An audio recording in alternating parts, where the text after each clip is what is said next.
What is good, everybody? It is your boy Super Saiyan Cat back with another Naruto to Boruto Shinobi Striker Jutsu Breakdown video for you guys today. We're going to be taking a look at Sand Shower and Sand Shield, two defense type moves. As I promised you guys, I was going to go through all the types, at least 1 to 2 videos with all the types before moving on with the attack and range and things like that, because not everybody plays attack or range. Everybody is using something different. Now, today we're looking at both of the sand moves and taking a look at Sand Shower's description. It says this jutsu hardens sands into pellets and fires them. The attack lasts for a period of time and will lower the movement speed of any targets in range. Now that is definitely crucial, as we will see later on in the actual gameplay. But this moving on to Sand Shield, it says this jutsu creates a wall of sand that can block attacks. It nullifies enemy attacks while active, but also limits the user's movement. Now that is something also at the very end that we will take a look at when we are actually in the gameplay and looking at the actual breakdown of these two jutsu. But again, Sand Shield is kind of self-explanatory for the most part. It literally does what the move is named. Now, when you actually take a look at the different stats of these moves as far as duration and things like that, cooldown, obviously Sand Shield has no power, no range. It just has a 17-second cooldown. It is literally a shield. What kind of damage or anything is that? What is it going to do?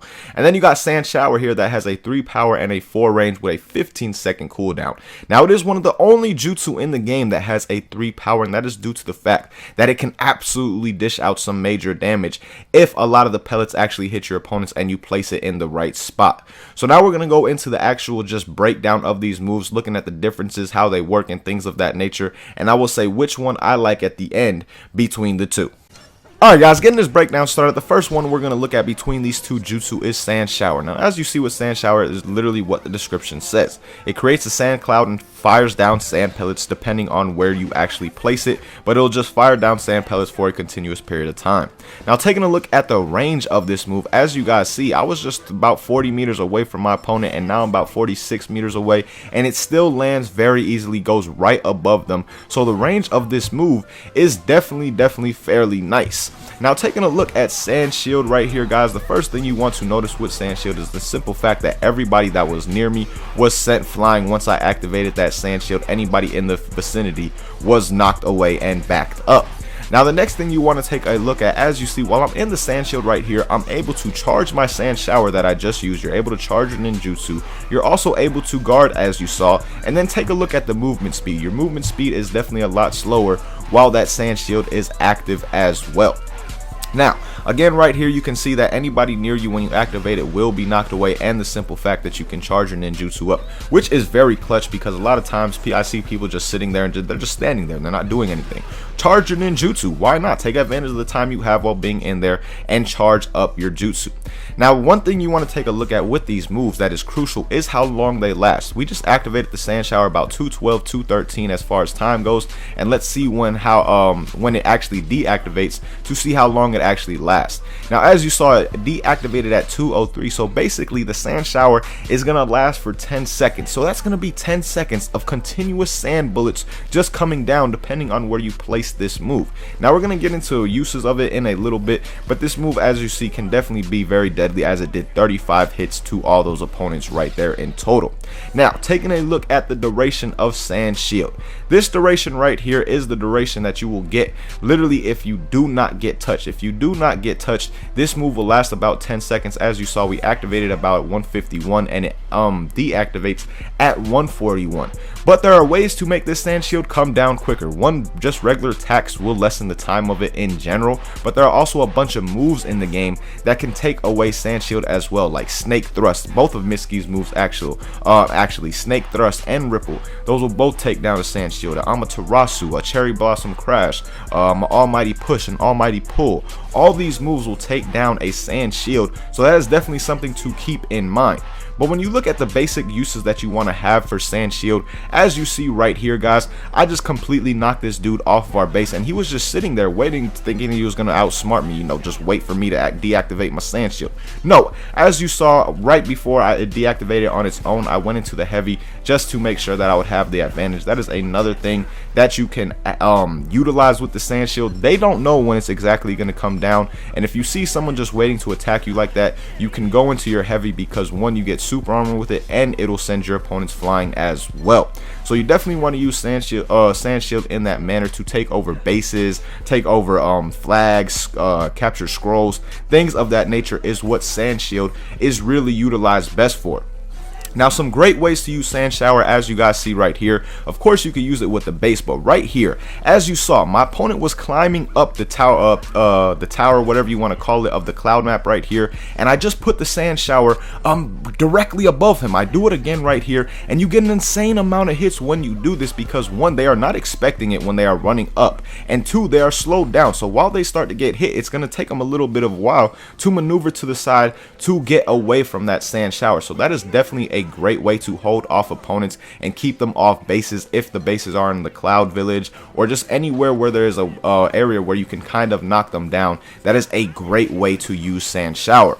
Now, of course, Sand Shower can also be used greatly if someone is on a base. If you see them on the base, you can just place it right over the base. That is definitely a great way to use it as well, for the simple fact that most people will just try and sit there and defend it or capture that base. I've gotten literally like 30 something hits on a whole team in total before with a Sand Shower because they were trying to hold down a base, but what they didn't realize is they took some major chip damage, and it was so easy for our team to kill them after that because of all the chip damage that they truly took from the Sand Shower. Again, as you see right there, I just love to use it when people are coming up because that is one of the easier ways to actually hit with the Sand Shower and get a lot of hits with it when you're not trying to put it over a base or anything like that. But another great way to use the move as well is when you send someone flying. If you send someone flying into a wall or anything like that, you can place that Sand Shower immediately above them afterwards just to put it right above them. They will be taking damage the whole time. For example, a Snake Thrust Sand Shower combo does some insane damage because with Snake Thrust, it sends them flying, usually knocking them into a wall or something like that. And when that does happen, you want to activate the Sand Shower immediately afterwards, and the Sand Shower pellets will start hitting them right away, increasing the damage of that jutsu, just making it absolutely insane. And that is a very nice combo for defense types as well. So there's definitely way more uses for Sand Shower as opposed to Sand Shield. Sand Shower can be used in the same way that Sand Shield can, with the simple use of putting it over bases, over flags, over scrolls, things like that in combat battle.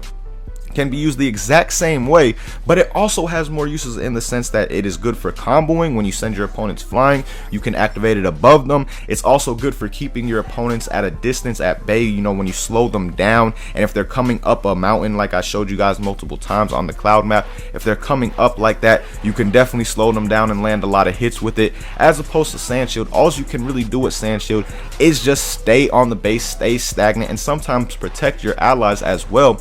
But at the same time, you have to understand that there are so many things that can take down a Sand Shield. So many things can deactivate it. Like I said, with both of Mitsuki's moves, both of Pain's moves, the Amaterasu, the Cherry Blossom Clash, the Paralysis Jutsu. There's so many things that can truly take down a Sand Shield, and there's nothing that an opponent can do about a Sand Shower when it is activated. So for those reasons that I mentioned, guys, I do personally like Sand Shower more than Sand Shield. Now, I know you see a lot of people running Sand Shield because it seems like it would be the better jutsu just by first glance, but when you actually get into it and start to see how many things can cancel out Sand Shield and how much benefit Sand Shower can actually have, Sand Shower is definitely the better move in my opinion between these two.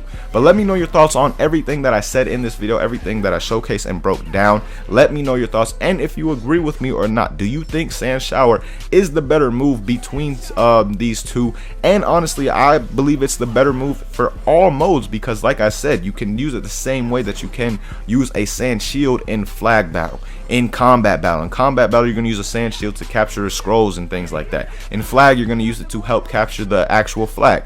You can do the same thing with the Sand Shower as well. The only difference is, again, it cannot be activated and it will actually do damage to your opponents instead of just being a little bit of a tank that can actually be taken down right away. But again, man, let me know your thoughts on this video down below. And as always, man, really hope you guys enjoyed this video. Thank you guys so much for all the recent support. We are literally almost at 100K. I cannot believe that we are this close. Like, it just blows my mind. I never thought I would be this far, especially only after 2 years. And that is just due to all the great support that you guys have truly given me. So again, man, Thank you guys so much from the bottom of my heart. Like, it just truly means so much to me. Everything you guys have done, you have literally changed my life in major ways. But till next time, as always, thank you guys so much for watching. Really hope you guys enjoyed, and be sure to leave some jutsu suggestions of what you guys would like to see next as far as the breakdowns go. But I hope you guys have a good day as always. Until next time, peace, y'all.